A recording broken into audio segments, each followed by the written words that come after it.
Welcome back to .NET Rocks. This is Carl Franklin. And this is Richard Campbell. Coming to you from the "Oh no, it's Troy Hunt again. What do I have to do today?" department. I'm already on my bed with the blanket over my head. I'm ready. Already afraid. We'll bring Troy on. That's the way I like it. Yeah, exactly. Good. Job security for you. Well, We'll bring Troy on in just a minute, but first we have a little thing we like to call Better Know a Framework. Awesome.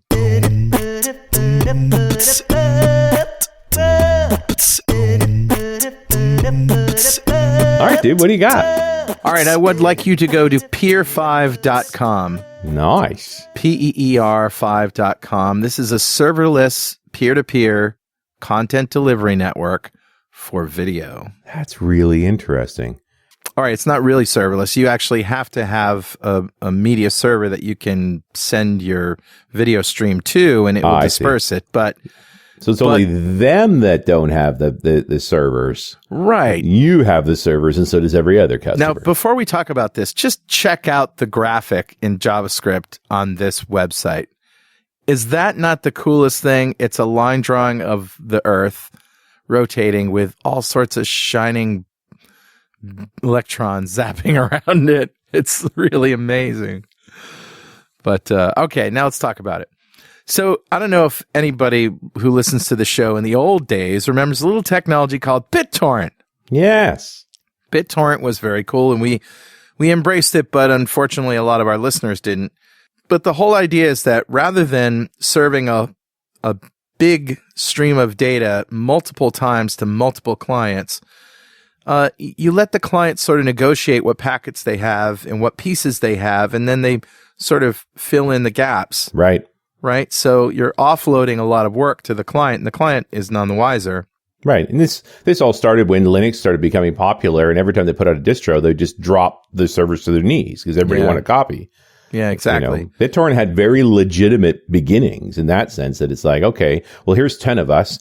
Each of us downloads one distinct packet from the source, the seed, and then each of us then gets the other packet from the other peers. So they have a live demo that you can do, and they're just constantly streaming this video. And when I got on, there was 8 clients on, and within 30 seconds, there were 9 clients, probably me, and the HTTP traffic had gone down to 0, and it was all maybe 85% peer-to-peer traffic. That's pretty cool. That is really, really cool. Really interesting. So the more people are watching, let's say if this was applied to Netflix, the more people that are watching Netflix, the more it keeps up with demand. Yeah. That's cool. It is very cool. And I've never tried it. I'm going to, but even if it doesn't work, I love the idea of a video-specific CDN. And I think this is really the future because, let's face it, cable TV is dead. And, more people are going to Netflix and Amazon Prime and all these video services. I even heard Google's going to have a video service pretty soon. It's the hip thing to do. There's a big story about how Netflix and Amazon are spending more on new programming than the cable channels are. Yep. So this is clearly the future, and a technology like this is going to be the backbone of it. Interesting. I'm guaranteeing you. All right. So there you go. Know it, learn it, love it. Who's talking to us, Richard? Grabbed a comment off of show 1326, which was the security panel we did at NDC Oslo. Oh, yeah. Last year with Troy and Niall and Stephen Hans. Yep. And I got a ton of good comments. We're almost back at NDC when this show comes out. So yeah, it's sort of a continuous stream. And Matt Lacey had this comment. He said, near the end, Niall talked about developers not doing what security experts tell them. In my experience, security experts are reluctant to answer the question, what should a developer do regarding security? Because the only possible answer to that question is, it depends.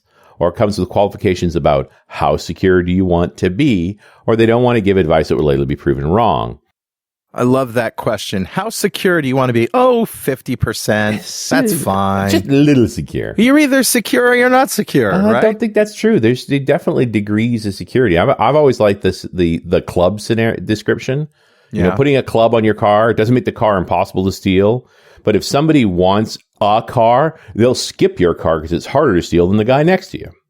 Yeah. And So many guys are just script kiddies. As long as you're resilient to the script kiddies, there's a certain class of traffic that's just you're not a good victim for. I suppose you're right. I mean, how secure you are means how hard are you making it for people to actually break in. Right. Yeah. And it's the big difference between you're a drive-by target and you are targeted. Yeah. And life gets way harder when you're targeted. And I'm coming at this from an IT perspective. Okay, continue, Richard. Yes.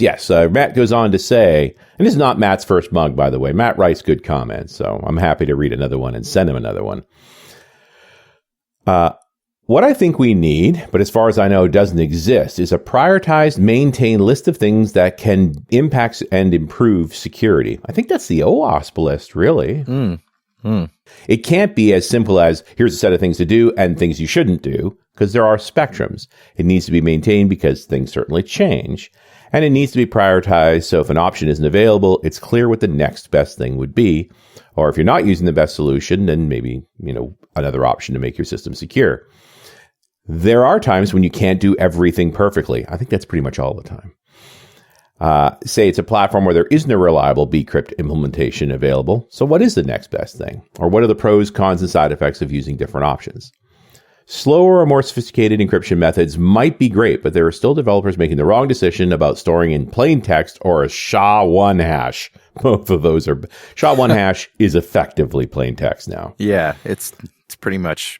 And where's crackable. The central repository for such information from known experts? Again, I'm going to tend to point toward OWASP. Mm-hmm. It seems it's spread across various blogs and courses or in very technical language. It's great to say people need to learn this stuff, but if it's all spread out, how do people know what they need to know or can be aware of the gaps in their knowledge and address them? Lists of things you shouldn't do are great and are often entertaining, because I have many of these stories myself, but they need to be accompanied by guidance on what should be done. What do you think? Don't ask me. I'm not a security expert. We'll loop Troy into this for a second. Everyone would like a magic solution, wouldn't they? I think we sort of look for what is the one thing that we should all do. Like if there was just this one resource that we could do and we could just get this right and we'd be cool. That big red button that makes everything better. I know. Like, hey, security in a box. And there are many vendors out there who will sell you many security in a box products. Very profitable. But it's a much more complex landscape than that. Yep. Yeah. For sure. Yep. So, Matt, thank you so much for your comment at .NET Rocks mug. It's on its way to you. And if you'd like a .NET Rocks mug, write a comment on the website at .NETRocks.com or via any of our social media, because we publish every show to Facebook and Google+. And if you comment there, we read it on the show, we'll send you a mug. And follow us on Twitter. He's at Rich Campbell. I'm at Carl Franklin. Send us a tweet. We hash them, then smoke them. In robes and slippers, sipping a nice Dalmore 15 by the fire. That was a good tweet, man. Ear. All right. What can I say? Okay, let's bring on Troy. Troy Hunt is a Pluralsight author, Microsoft Regional Director and MVP, and a world-renowned Internet security specialist. He spends his time traveling the world, speaking and running workshops where he teaches developers how to break into their own systems before helping to piece them back together to be secure against today's online threats. He's also the creator of Have I Been Pwned? That's PWNED. I remember the first time I heard that phrase was from you. The free online service for breach monitoring and notifications. Troy regularly blogs at troyhunt.com from his home on the Gold Coast in Aussieland. How you doing, Troy? Welcome back. I'm good. Thanks, mate. It's been a while, nearly a year, hey? Yeah. Yep. Yeah. It's been too long, my friend, too long. And I keep seeing on the BBC channels and things, you're a busy man. It's a funny thing with security. It sort of reaches the mainstream like few other things in tech do. I mean, it's right. Like, when was the last time you turned on the BBC and they went, oh, there's this new JavaScript framework out, you know? I think everyone would like it. Yep. But when it's security, it resonates. Yeah, that's it. Well, because everybody's got their data in these cloud services, for lack of a better word, a general word. These services online, they've got our credit cards and they've got our data, and we want to know if somebody's using it. It affects everybody. It's that, as well as we're all so much more connected by so many things these days that sort of the technology and the exposure is inescapable. I, for some reason, I'm still not entirely sure why, but I have something like 18 IP addresses in my home, and it's basically just my wife and I and 2 little kids. So, I don't know what all these things are. Well, actually, I do, but I'm just not quite sure how we got to this point where we had so many connected things collecting data and sending it out. And you are relatively geeky, so, it makes sense that you would have a few. But even the non-geeky folks, it's just IPs are the norm now. Yeah, and there's an obvious trend here, right, in terms of the direction we're going. In fact, one of the things I'm finding interesting at the moment is just the inability of a lot of our networks, our home networks, to even cope with it. So I've just helped my brother and his wife redo their network. They just moved into a new house, and we wired the whole thing with some really neat Ubiquity gear. Nice. I think I saw that post. Yeah. Well, it's funny, I'm meant to be the security guy. I didn't know that my writing about network things would actually get so much traction. But a lot of people have then gone and done similar things by sort of building these mesh networks across their home with lots of access points. And I got to be honest, I had kind of fun, like going into a house and installing all these in-wall access points and just getting Wi-Fi everywhere, because that particularly with kids themselves over the next decade, they're going to have so many connected things that want to talk to the internet. Right. Yeah. I think it starts with being a little bit sane about what you actually connect to the internet. Toasters, refrigerators, do we really need them to be connected to the internet? Well, yeah, I think this is a good segue into the security side, because one of the things you should not connect to the internet is your teddy bears. Right. Let me just put that out there now. Your teddy bears will eventually disappoint you if you connect them to the internet. Okay, what's the story? That was just earlier this year, wasn't it? Yeah, this was a couple of months ago. So there is, perhaps is a more apt term now, a toy called a Cloud Pet.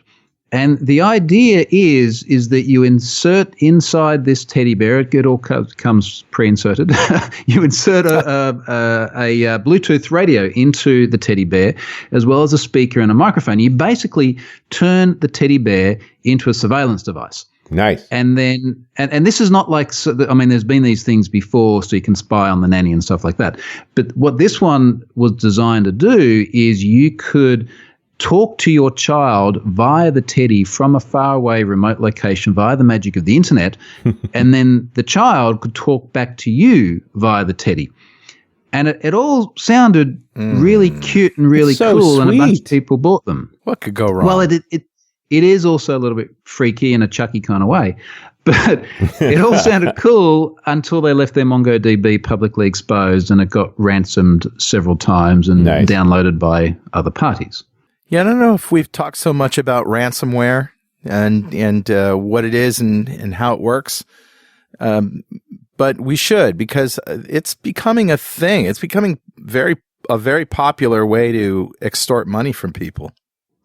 It's massive, and it hits you in multiple ways. And if anyone's really interested in ransomware, I did a free course for Varonis, I think just last year. So if you search for ransomware Varonis, you can sort of check out an hour of material on there that explains a lot of the mechanics of it. But look, in short, we often think of ransomware in terms of infecting endpoints. So your PC, or perhaps your non-technical significant others, relatives' PCs, hopefully not your own. Right. For guys like us in this industry who keep things patched. But we'd have various strains of ransomware which normally would encrypt files on the PC and then demand some Bitcoin. And they started to get sort of quite sophisticated as well. Particularly last year was a really big year for ransomware. And they'd do things like say, there's a countdown timer. We're going to keep deleting your files all the way down to 0 until you got none left, unless you pay the Bitcoin. Yeah. Nice. And they were sort of so well put together and organized. There would be support hotlines in different languages and links through to Bitcoin exchanges so that you can convert your cold hard cash into BTC, and just very, very easier to pay. Well, this is the thing. It's like any business, right? They want to reduce the process or reduce the friction in order to actually go through and do what is ultimately payment fulfillment. and then you get a key back to unlock your encrypted files. And the alarming thing is that for many of these strains, they work as advertised, that the key does unlock your files. Nice. Yeah. And when the crypto is good and the individual doesn't have backups, versioned backups at that, you kind of can't get past the point of saying it's not a bad ROI to actually pay for the key. Right. Right. Even though it just encourages it. Wasn't there a whole move by Kaspersky and a few other folks to fight ransomware where they would help you, undo the encryption? The problem is that when encryption's done well, it's actually really effective. Sure. And there were a few cases where there was ransomware that was reversed, and there was a group going around, I don't know if it was Kaspersky or someone else independent, that were going through reverse engineering these. But there are many cases as well where it was just done exceptionally well. Now, getting back to the CloudPet situation and the ransom there, what we saw particularly around December 2016, Jan 2017, is people were going around finding exposed MongoDBs that had no authentication. Yep. Right. So this is like literally database out there, publicly facing, no credentials required whatsoever. And they were deleting the databases and then creating new ones called please read or you've been pwned, and then putting instructions in there about how to pay Bitcoin to then get your database back. Yeah. Except they weren't giving it back. I did a show with Niall Merrigan on this. Yeah, so this was the problem. Apparently, and this will come as a shock, but sometimes you can't trust criminals, right? So you pay them the Bitcoin, and then they go, thank you very much. And if you take a step back just for a moment and you think about the mechanics of this, it's a lot easier for an attacker just to drop your entire database than it is to download potentially gigabytes or terabytes even of data and then make it available to you later on. What do you really reckon they're going to do? Yeah. Or to run a process in place to encrypt it in a way that you won't be able to access it anymore. It's so much easier to just drop it. The problem, of course, is again the no honor amongst thieves. Like now, there really is no point in paying ransomware because they may just be simply lying to you, and you're not going to get it back. So the problem with all of these things is that you never quite know what's going to happen at the other end. So, we've seen cases where attackers have said, for example, we've downloaded the data from your database, give us X number of Bitcoin. It's always Bitcoin these days. Yep. Or we'll dump it publicly. And that entire thing is based on trust. And actually, it's interesting. I did a talk in London in October at a Wired security event. And they're doing it again this year. If you're around London in October, go and have a look at the Wired security event because it was fantastic. And there was a guy there who did a talk. He was an Israeli guy called Moti Crystal, and he was a hostage negotiator.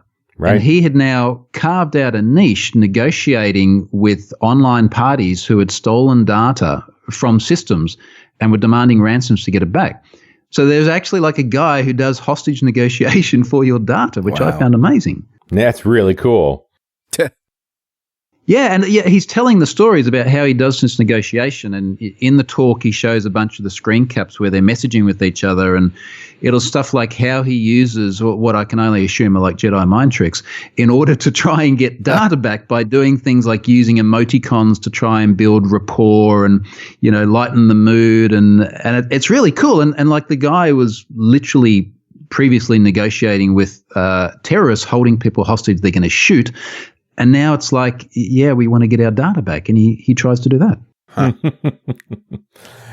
I do think, and this was a part of the conversation I had with Niall over on Run-Ads Radio, it's like after 9/11, airliner hijackings basically stopped, except by pilots. Because it used to be when there was a hijacking, if the passengers sat still, they got out. In 9/11, that did not happen. And since then, you try and hijack an airplane, the whole airplane's against you and they're mad. So, as soon as the ransomware truth model is broken, that you're not going to get your stuff back, I just hope ransomware is done then.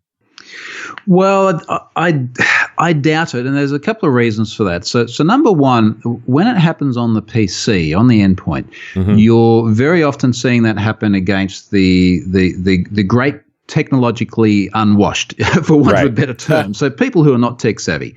And when they see that message pop up on the screen demanding Bitcoin, they're going to fall for that more so than probably the audience listening to this call. So there's that.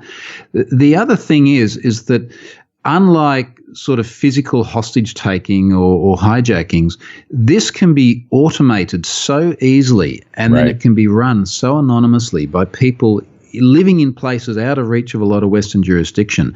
It is such an easy thing for these guys to run. And in fact, in the ransomware course, I show products where it is literally ransomware as a service, where let's say you guys went, this looks kind of interesting. I want to get into this ransomware game, but I'm not actually a great malware writer. I'm going to go and use this ransomware as a service product to roll my own ransomware and then push it out to people. And I don't even have to know how to write malware. That's the level it's gotten to. Jeez. So yeah, you can just hire ransomware services and take a cut of the money. It's pretty sick. That is pretty sick. That's it. It's crazy. So what's the defense? Is this just about prevention? Well, there's a number of different things here. So first of all, in terms of how these machines are getting infected to begin with, it's really often due to unpatched vulnerabilities. And in fact, I'll rephrase that. Patched vulnerabilities, but you don't get defense unless you take the patch, right? So we've got so many devices out there that are just simply not up to date. And look, I mean, part of this is then goes into the story of how do vendors push patches down, and are they automatic, or do you have to click boxes and things like that? Right. Because we know people aren't going to be proactive on the whole. Yeah, absolutely. Hold that thought, Troy, while we take just a moment to pay the bills.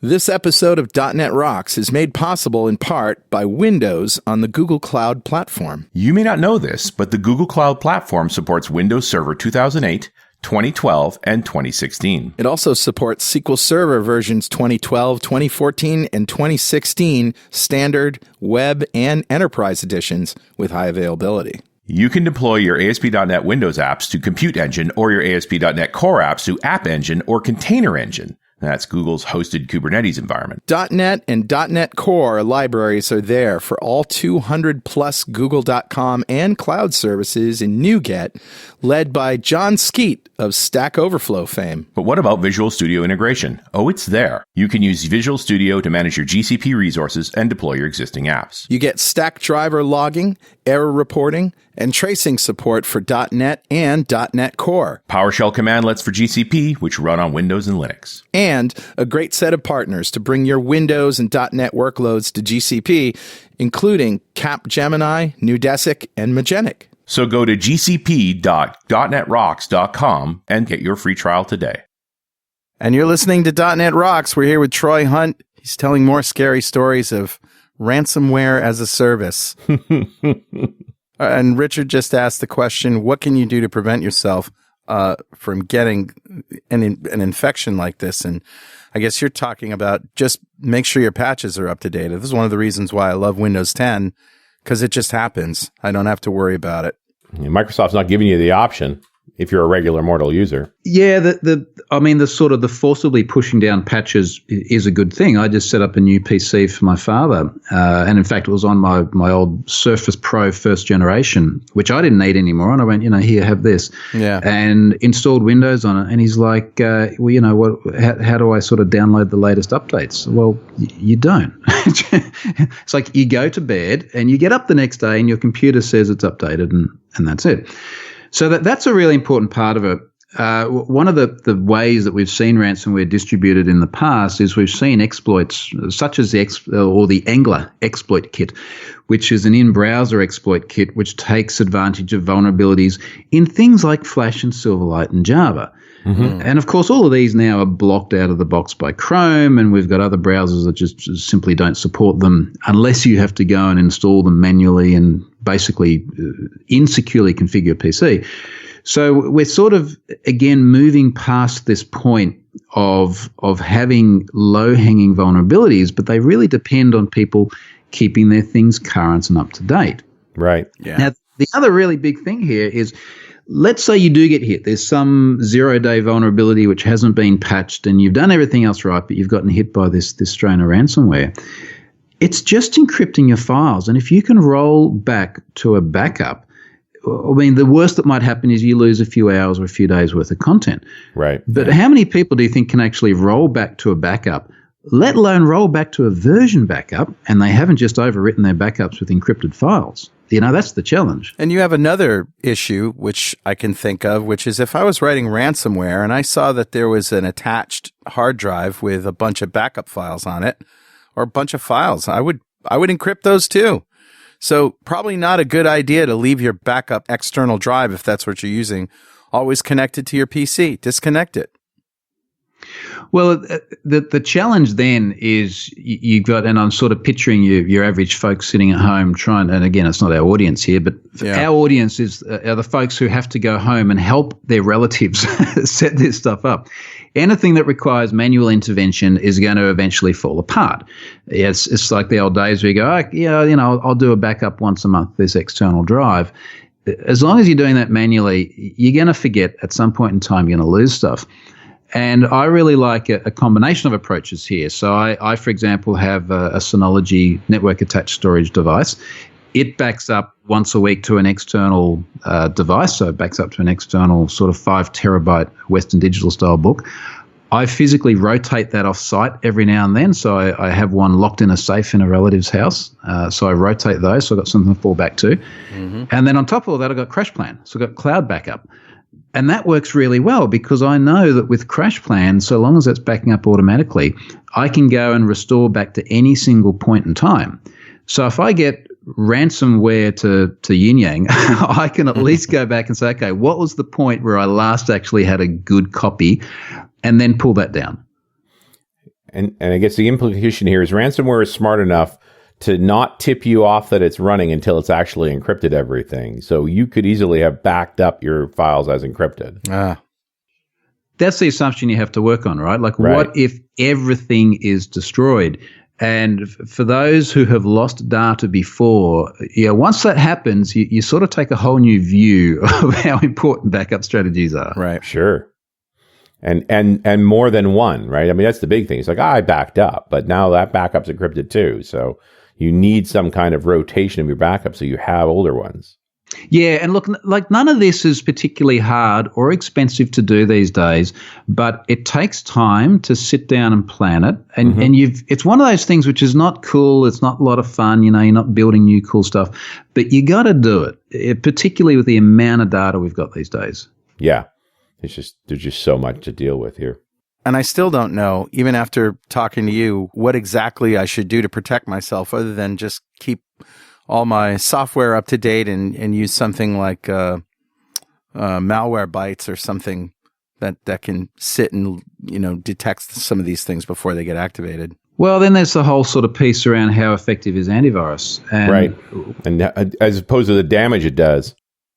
Well, there's always that. I had a lot of trouble uninstalling McAfee from a machine last night. Yeah, they don't like to be uninstalled, do they? They don't like to be removed.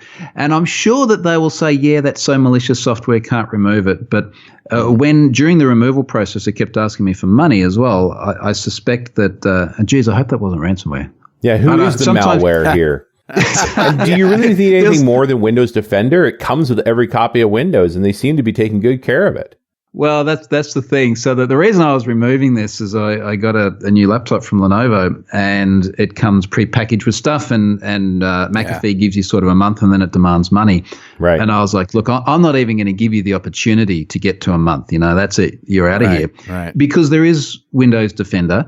And the thing about all of these is that they are very dependent on signature-based detection. Right. So they say, we know what all the bad stuff looks like. If we see anything that matches what we think the bad stuff looks like, we'll tell you it's bad. And the problem is, and I think I actually mentioned this in that ransomware course, we're seeing about 1 million new variants per day of ransomware. Wow. And at that rate, the signature-based detection just can't keep up. Right. So what we're starting to see now is a lot of organizations, a lot of security companies, particularly those targeting the enterprise, are going towards this user behavioral analytics or UBA, where they say, let's have a look at the way people normally behave, not just on their machines, but on their networks. And when we see behavior that deviates from that, then we're going to flag it. And then no matter what the signature of the individual malware is like, so long as it's causing an unusual behavior, we're going to flag it. I mean, I would think if the operating system was just looking at a given file and saying, what's the program opening this file? Has it ever opened the file before? That sort of would stop everything in tracks. Look, it's a Word doc. The only thing that should ever open a Word doc is Word. That's not true. So antivirus probably likes to open it. So there's one. But you could open it with a custom app that you've written to open Word docs and look at them. I mean, there are utilities that do things with them. But the first time any given application opened a given file, isn't it a good time to sort of make a check? Yeah. But this is the perpetual challenge too, because if you get too aggressive with that, then you have false positives. Right. And we know that as soon as people start seeing warnings too frequently, they tune out, they turn them off. But if you don't have them frequently enough, then you miss things. So finding that sweet spot is not an easy problem, and it's a social challenge too. Mm-hmm. Yeah, if you get people tired of it, they just hit OK all the time, then they're going to hit OK when it's not OK. Yeah, that's the worry. So we really want to be showing these messages to people when there's something genuinely important that's happened, except doing that and not having the false positives is not an easy thing. Yeah. What else has happened since we last talked? I mean, we're recording this about a month before it goes live. So if there's something like Google got hacked or Gmail that we missed, we're sorry, but we can't see the future. But before April 27th, what are some of the other things that happened that we can talk about? Well, there's one thing which I think is very exciting that's been happening since we last. Well, it's been happening for years, but I think we've sort of hit the tipping point since we last chatted, and that's the adoption of HTTPS. And by pure coincidence, I did just push a course out to Pluralsight about what every developer should know about HTTPS.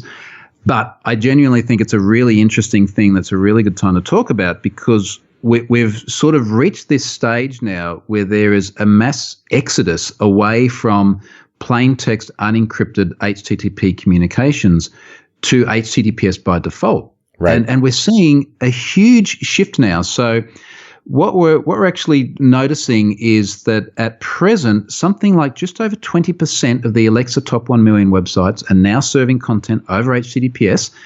That is pretty much doubling every 12 months at the moment. Wow. Now, it obviously can't keep on doing that, but that is a very, very fast shift. Now, that's really cool, and there are a few different things driving this. So one is that we're realizing how much men in the middle, or those who control our traffic, are getting into our things. So thank you, NSA and cohorts, for helping us realize that. Right. But the other thing is that a lot of the barriers that we had to using HTTPS are going away. So, for example, one of the barriers was cost, right? If you want to get HTTPS, you got to go and buy certificates. Well, there's Let's Encrypt now. You can go to Let's Encrypt and get certificates for free. There's Cloudflare. You can put Cloudflare around a website and get HTTPS for free. So it's actually a really, really good time to be moving now. Yeah, it's just being easier and easier to be able to do these right things. How important is it to have, verified signed certificates in order to use HTTPS, or are people just generating them now? I mean, the browsers obviously will tell you this is not a known entity, but you can go ahead at your own risk. I mean, really, we're just talking about encryption. Well, we got to sort of be clear about the benefits of what that gives us as well. So first of all, we talk about HTTPS. For most people, they go, well, that's for confidentiality, so people can't read my things. And that's probably what we most commonly think of, because we, for example, we look for the presence of it before we enter our passwords into a login form. But there are two other really important things about HTTPS as well, and one of them is integrity. So when we have an HTTPS connection, we can have confidence that between the client and wherever the HTTPS terminates, the data hasn't been modified. Right. And there are numerous precedents of the likes of, say, the Tunisian government modifying content on the fly. They were injecting keyloggers in Facebook login pages some years ago because the login page was served insecurely. So integrity is really important. Another good example of integrity is I have noticed, and you guys have probably been on a Norwegian Air flight before as well, if you're on Norwegian and you connect to the Wi-Fi, any page that you load over HTTP, they put a little aeroplane at the top of the page. There's a whole banner across the top, and the little aeroplane flies across the top of the page, tells you how long you've got to go. Wow. So they're actually inspecting your traffic, modifying the web pages that you're looking at, and injecting their own content into it. Now, that's not intended to be malicious, but imagine what a nefarious party could do if they could modify all of the traffic you're loading. Sure. Lots. And you wouldn't know, right? I mean, that's what always scares me, is these kinds of exploits where it's just not going to be obvious that something's going on. So that's the other piece, right? So this is integrity. And then the third thing to think about, and you see this every time you go to a hotel or to a lot of other free Wi-Fi hotspots, is authenticity. And you see it because you open up your web page or you open up your browser, you got 50 tabs still open because you like the rest of us, and every single HTTP tab suddenly becomes a login page for the hotel's captive portal for their Wi-Fi. Been there. And what you're seeing, if you have a look at the request, you're actually seeing a request to, let's say, Stack Overflow, because they still serve the homepage or HTTP. You're seeing a request to stackoverflow.com, but you're getting someone else's content. So they are literally DNS spoofing the result set. You know, I'm requesting the website I think I know, but I'm getting the other one. And when you make that request, all of your cookies for whatever website it is you're going to are sent to, say, the hotel. That could have auth tokens that could log you in. And that the whole point about authenticity is that it gives us confidence that the URL that we see in the address bar is actually the website you're talking to. Yeah. Scary stuff. Hey, Richard. Yeah, buddy. Guess what time it is? Must be that happy time again. Yeah. It's time to change the IP address on my microphone.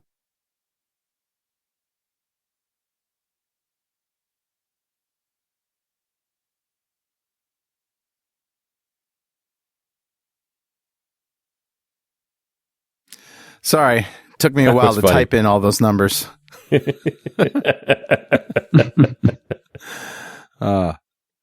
It's actually time to give away a Component One Studio to one lucky member of the .NET Rocks fan club. But first, Grape City Active Reports is the reporting platform for all your business needs.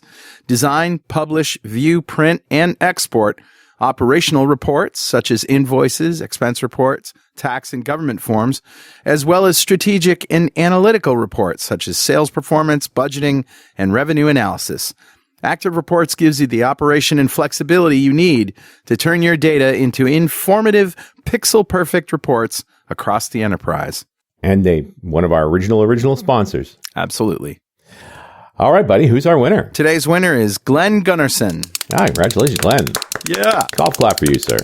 And Glenn won the Component One Studio, a big pile of awesome from them. And if you don't know what we're talking about, go to .NETRocks.com, click on the big Get Free Stuff button, answer a few questions, and join the .NET Rocks fan club. We have thousands of members all over the world, and every show we like to give away stuff from our sponsors. And every December we give away a $5,000 technology shopping spree to one lucky member of the .NET Rocks fan club. But you have to sign up to win. And Troy, it's your turn. It's been a year. We're going shopping. What are we getting? So I was thinking about this before, and what I would do with my $5,000 is I would go and buy as much Internet of Things crap that I could and just pull it apart and see what it does. Internet of crap. I've played with some of this before. I've found some pretty crazy vulnerabilities in some of these, and I would like a big playroom full of this stuff just to see how bad a lot of it is. Yeah. And in case those of you out there listening have not been watching the IoT things, first of all, there is a Twitter account called Internet of Shit, which is a really good account to follow. Right. You'll get a pretty good idea of what's going on there. But we're seeing stuff like everything from there are devices to not only feed your dog while you're at work, but actually have a little camera so you can look at the dog. And here's the good bit. There's like a catapult inside the thing that you can remotely control to throw food at the dog and then watch as the dog tries to catch it. I love it. So there's that sort of stuff. There are, what's the way to put this? Multiple devices designed for discerning adults in the bedroom, which have had some really, really bad security vulnerabilities in terms of doing things like and we're trying to put this in a family-friendly way, but doing things like disclosing the nature of the data that they collect, which can be a combination of data collected from gyroscopes and cameras. Oh, my. Have you got a picture of your vagina? Would you like one? Oh, since we are there now, there's literally one of the devices which was in the news only a couple of weeks ago, quite extensively, was a device with a camera that had default credentials on Wi-Fi access points. So if you drove past a person's place and had access to it, you could literally get access to the camera. Nice. And the camera was on the end of a vibrator. What are we doing? Seriously, I think that's about as far as we need to go. I mean, I'm only talking about toasters and refrigerators, toothbrushes, forks, hairbrushes. Why does everything need to be connected? That's just my question. I mean, we can get rid of so many security vulnerabilities if we just don't do stupid things. That is definitely true. I think that this is sort of market differentiation or product differentiation within a really competitive marketplace, and the gadget space is enormously competitive. And when a vendor comes out and goes, "Well, you can get this toaster that's got no internet, but this toaster does have internet," that is a point of difference, regardless of how stupid it might seem to us. I don't know if I told this story the last time, but I got a Samsung refrigerator. Now, some information came out about Samsung. I think it was Samsung smart TVs, that the government actually has a way to turn them on and listen to you in your room and snoop on you through these smart TVs, and you won't even know it. This is in an NSA WikiLeaks document or something. But I didn't even know about that then. But this Samsung refrigerator has Wi-Fi. It has an app. And you know what the app does? Tells you what the temperature is. That's all it does. Get up off the couch and stick your hand in the fridge. Is it cold? Good. But it's worse than that, because I'm not a refrigerator expert, but I would imagine that it's always the same, right? Like, hopefully. What's the point? And if there's a problem, it goes beep, beep, beep. So why do I need this app?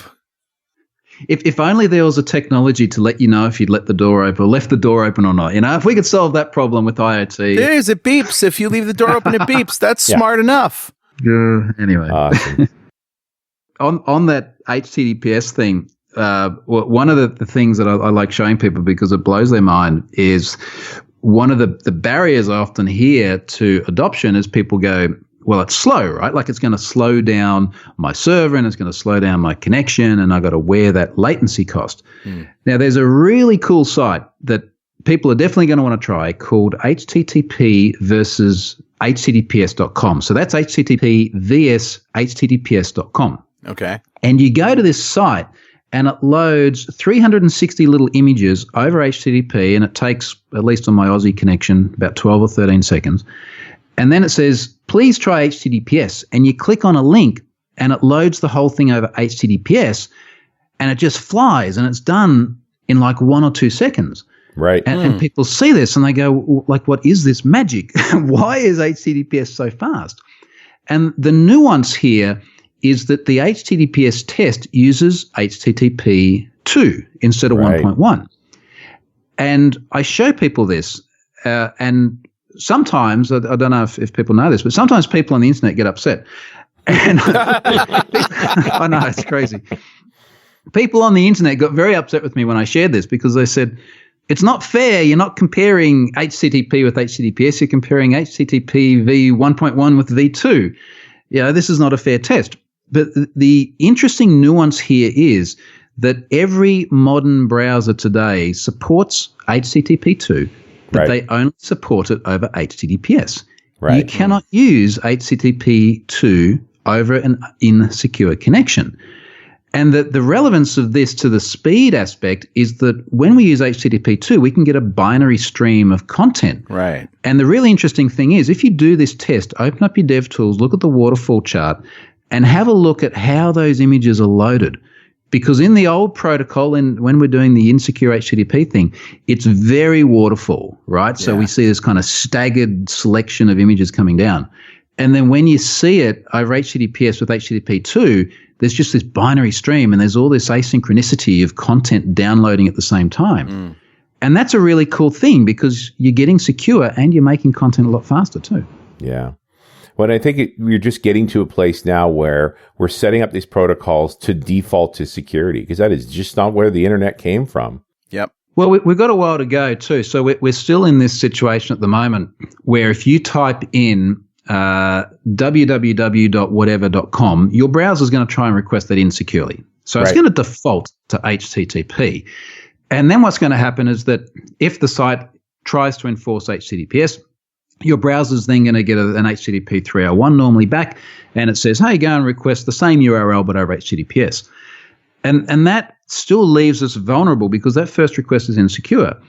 But we also have HSTS, which is HTTP Strict Transport Security. And what HSTS does is it says, hey, once you've loaded this site securely, never load it insecurely again, at least not for some certain period of time. Right. Okay. Now, this is really cool because this is just a response header. Yeah. Okay, so you add this one response header, and then most people sort of set it for around about a year. So, okay, for the next year, don't do it again. And then people go, okay, well, I've got to get the response header though, right? So the first time I go to the site, it's insecure. But you can preload it as well. And what that means is that when you return this response header, there's just one little keyword you put on there. It's just a preload keyword. And you can then go and preload it by submitting it to this service that the Chromium project runs, just do a search for HSTS preload. You submit your site, they go to your site and they go, is this site returning an HSTS header? Are they returning the preload keyword and a few other things? And if you are, they will bake your domain name into the binaries of the file, not just for Chrome, but for Internet Explorer, Firefox, they all support it. And what it means is that all of these people downloading browsers literally have your website hard-coded into the browser with the directive saying, only ever make secure requests. Mm-hmm. And that's awesome. That's a really great way of going secure. Yeah. Yeah. Yeah. No, it's just a good practice all around. Not to toot an old horn, but at Strangeloop, back when there was a Strangeloop, I think we were one of the very first people to implement Speedy, which is the precursor to HTTPS, or HTTP2. And of course, required HTTPS for everything. It's another solution, that you can get a load balancer or a piece of hardware that sits in front of your site and can handle those protocols. So you can get the performance benefits as well as the encryption. You're just like, there's no way through this without being encrypted. Now you're giving all your secrets away, Richard. Yeah, well, it's Radware's now, and they still use it, which makes me feel good. Yeah. But it definitely worked. There is more than one way to do this. Although, let's face it, turning HTTPS on a web server is just not that hard. Yeah. Getting HTTP2 is a little more challenging because I think it's only in Server 2016 that we have HTTP2 on by default. Yeah, so this is sort of the catch now. So I'll tell you the bad news and I'll give you the good news. So you're right in that at least for the Microsoft stack, it was Server 2016, which was last year, which gave us iOS 10, which has HTTP2 support. Right. And even today in Azure, if you're using the app service in Azure, you can't get HTTP2.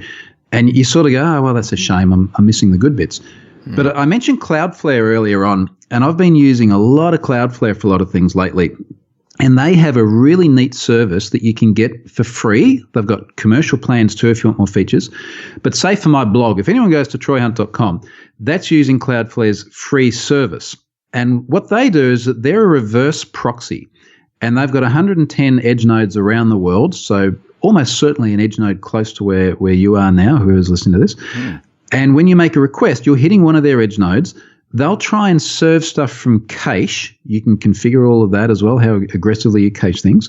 So it means people are going to get something very fast locally. It's going to take a lot of load off your origin website because a lot of these requests are now coming from cache, particularly the static stuff like images and style sheets and so on. Right. They'll give you a certificate for free as well. So you're getting HTTPS, and they support HTTP2. So for projects like My Have I Been Pwned, that's running on Azure, which doesn't support HTTP2, and it sits in the West US data center. But people all the way around the world are getting the vast majority of requests from somewhere that's geographically very, very close to them. They're getting it over HTTP2, and they're getting it from a service that you can get into for free. Now, is this Cloudflare or CloudFront? Cloudflare. Cloudflare. Okay. Yeah, correct. And interestingly, I actually did a course on them a few years ago on Pluralsight. And at the time, they were serving something like 5 trillion requests a month. And it was either them or Facebook who was the largest property on the web because they've got thousands, tens of thousands of websites that sit behind them. With the power of Azure. Nice. I got to love that. Pretty awesome. Well, so they run independently of Azure, but if Azure, I'm Australian, I don't know. That's all right. But what you do is you might have your Azure website, which is sitting behind Cloudflare, and what I really like is kind of using these technologies in unison to get the best of both worlds. So I love having the availability and the easy scalability and all that sort of thing of Azure, but I love putting something else in front of it to take off a bunch of load and serve all my HTTPS, and it also does a bunch of firewall and other security bits and pieces as well. So it's a really neat service. They actually have a page where they have a product called DDoS protection for Microsoft Azure for a Microsoft Azure hosted website or application. Well, one of the big things that they became famous for was DDoS protection, and they've got the largest infrastructure out there. I think them and Akamai are probably vying for that, but certainly in terms of primarily acting as a reverse proxy, they're a massive player. And what I like about it, the way I've sort of used that in unison with Azure as well, is I've been increasingly using free stuff in Cloudflare to stop me paying for commercial stuff in Azure. And a really good example of that is I did a talk at the Global Azure Bootcamp on the weekend, which we had all the way around the world, and I did it here in Brisbane. And someone said, "Oh, do you use the CDN in Azure?" And I said, "Well, I used to use it, so I would put all my images and so on in the CDN. But the thing is that Azure's got some number of dozens of data centers around the world, which is a lot less than what Cloudflare has got. And then you pay for the traffic, and then depending on the zone that you're in, you pay even more for the traffic. So if you're serving requests from Latin America in particular, you'd pay quite a premium. But if I serve it through Cloudflare, then I've got a lot more edge nodes, and it's free, and I like free. Yeah. And I like going faster." Wow, good. Interesting. Nice. Good stuff. So I guess we're going to see you in Oslo, my friend. Yeah, I'm actually getting ready for a 6-week European trip, of which Oslo is sort of bang in the middle. So I'm going to be all over the place from the end of May to the start of July. Yeah. Awesome. Well, we'll see you there. And hopefully for us, there'll be stuff to talk about, but not for the world. You know there will be. There always is. Yeah. There always is. All right. It's true. Thanks again, Troy. It was great talking to you again. Thanks, guys. See you both soon. All right. And we'll see you next time on .NET Rocks.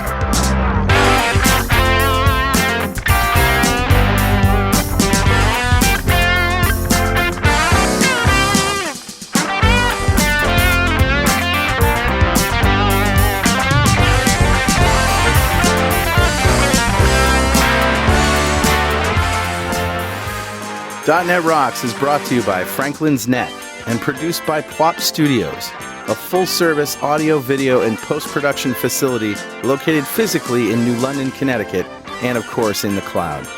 Online at pwop.com. Visit our website at dotnetrocks.com for RSS feeds, downloads, mobile apps, comments, and access to the full archives going back to show number 1, recorded in September 2002. And make sure you check out our sponsors. They keep us in business. Now go write some code. See you next time. Got transmitter banned by the FCC.